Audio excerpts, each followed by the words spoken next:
and welcome to Imagine This Stories. Can you believe it's almost fall? Where I live, the leaves are starting to change, and the nights are definitely getting colder. With this new season, I decided we're going to do a new type of story. While the story you are about to hear is not in the Bible, it is a true story, and it will teach you something really cool about God. Today, you're going to hear about a girl who prayed to God and asked Him to change the color of her eyes. It's true. So sit back, relax, kick off your shoes, and for the next few minutes, imagine this.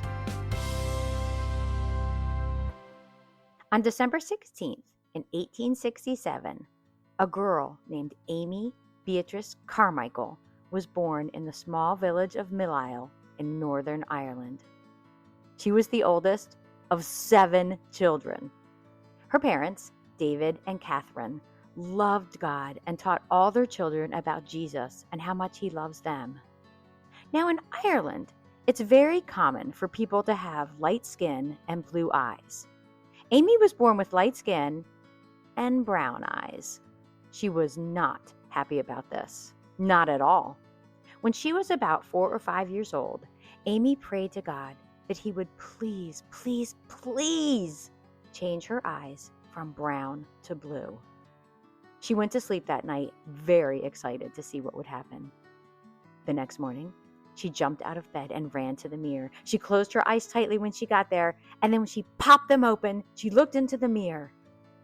Brown. Her eyes were still brown. Now they were also full of tears. She ran to her mother and asked why God wouldn't change her eye color. Her mother gently told her that sometimes God says no because He has something better planned.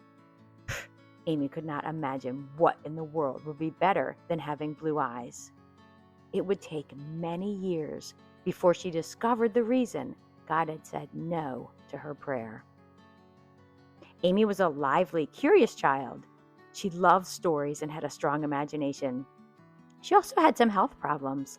She suffered from neuralgia, a painful nerve condition that caused her weakness and pain her entire life. Amy's father owned a flour mill, but unfortunately he died while Amy was still a teenager. It was also about this time that Amy gave her life to Jesus. One day she was listening to a pastor, and the man said, "Jesus gave His life for you. What will you give for Him?" That question stayed with her entire life. When Amy got a little older, she moved to England. There, she met a number of girls, really poor girls, who worked in factories. These girls were known as shawlies because they wore shawls over their head, like scarves, instead of hats. Amy worked with them and actually helped them start their own church.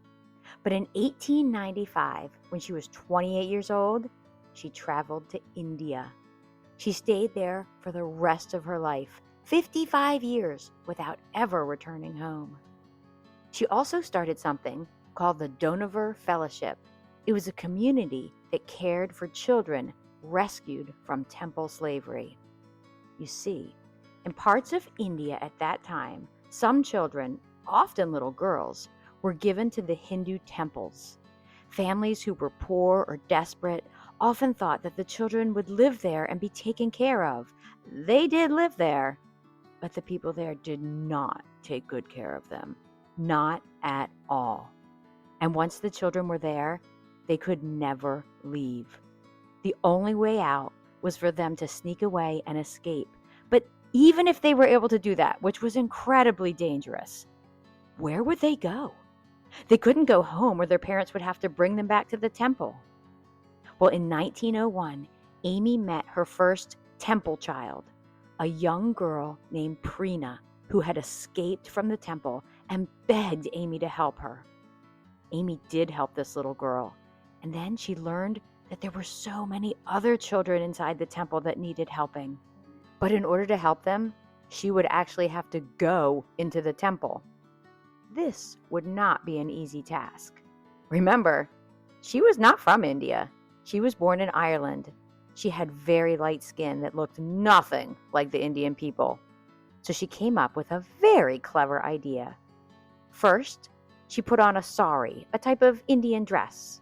Next, she would make very strong coffee and then use it to stain her face and her hands and her arms. Any skin that could be seen outside the dress, she would stain brown. The first time she did this, she looked in the mirror. It was then she realized that if her eyes had been blue, she would have stood out immediately. She couldn't use coffee or anything else to change that. But because they were brown, just like the people of India, she was able to blend in, move around, and go into the temple. At that moment, Amy realized that God had answered her childhood prayer, not with the yes she had wanted, but that He had made her with brown eyes for this very reason. Amy spent years going in and out of the temple rescuing children.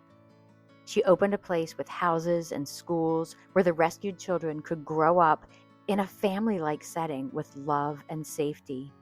Amy Charmichael died on January 18, 1951 in India at the age of 84. She was buried there, and the children she cared for placed a simple bird bath over her grave with the word Amma carved into it, meaning mother, because that's what they called her. Wow, what a great story. And it's a true story. It really happened.